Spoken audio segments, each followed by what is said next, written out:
What's up, fight fans? The Saturday is Canelo versus Munguia, and my personal take on this fight is, I was gonna make a prediction, but in my honest opinion, I wouldn't be surprised if Munguia pulls it off and does what Bivol did to Canelo back in 2022. Yeah, that's just my personal take on it. And Canelo seems to be all fired up at Oscar De La Hoya in the pre-fight build-up, in the press conference, everything, and a lot of personal exchanges, a lot of personal stuff was being said between the two fighters, and it's a bit sad that Canelo has to go there, go talk about his drug problems, talk about him being in rehab, but it could be another Oscar De La Hoya asking for pity moment, trying to be the good person in this situation, you know.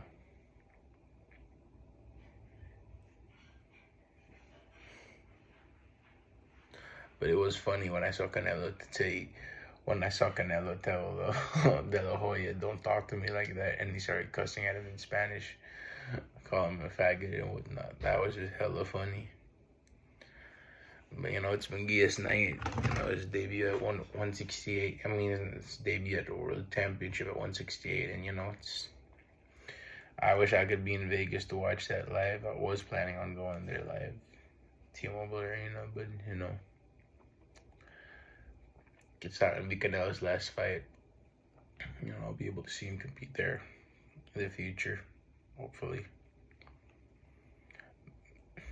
But yeah, that was just fucking gold. They were cussing at each other and whatnot. Canelo is a superior fighter. He does have the counters, but Munguia has a style very similar to Dimitri Bivol, so he can bully Canelo in that fight. I also wouldn't be surprised if Canelo stops Munguia. If Canelo lands one good shot, that could perhaps drop Munguia. But based on the performances against John Ryder, Munguia had a much better performance, well, because of his youth. So that's that. One fight that's really catching my attention on the undercard is Amanda Stanionis. I mean, I've never seen him fight in person. I mean, I just saw him training at Wildcard about a month ago, and his moves are on fire. He moves hella quick. His opponent, I don't really know who his opponent is, but it seems to be it should be an easy fight for Stanionis, in my honest opinion. I think Stanionis will get a stoppage within 8 rounds. For Canelo and Munguia, that fight will go the distance. I'm 100% sure of that. So it's either, in my opinion, it's either going to be Canelo or Munguia by close decision. It's going to be a good fight, though. It's going to be a close fight. I believe that the timing is perfect for Munguia to face Canelo.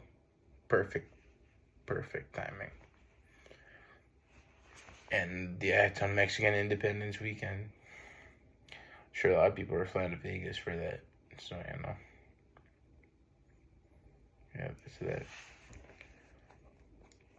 I would like to see, in the future, though, I would like to see Canelo and Benavidez fight.